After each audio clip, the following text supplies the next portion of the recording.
Комисијата е формирана.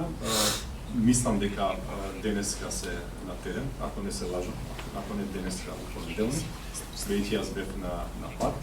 Исто така да чекаме и од обдукција резултатот, за да ги агрегираме сите податоци од трите институции, од трите групи и на крај ќе имаме ќе имате информации или на пресконференција или преку нашите канали за комуникација. Пријавата на началничката Елизавета Петковска за несовесно лекување со предизвикување смртни последици.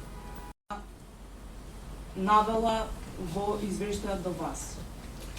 Реално, знаете дека не бев тука, јас документот не у канцеларија, не успеав да го читам, што има внатре.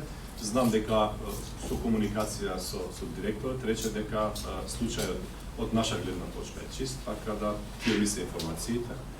Ќе проверам што све има внатре и што е анализирано и ќе ви известам. Кога добила таква пријава, одредната началничка на интензивна нега?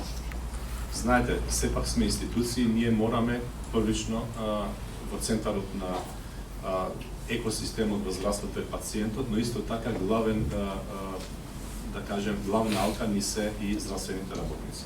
Затоа ние не сакаме од здравството да правиме сензации, сакаме институционално да ги следиме сите процедури и од клиничка гледна точка и од административна гледна точка, така да би ве замолил и вас како медиуми и ние како здравствени дел од здравствениот систем и креатори на политики и имплементатори на протоколите за здравство да бидеме предпазливи и да ги следиме сите протоколи, дали се тие клинички или здравствени или административни, ние ќе мора да ги следиме.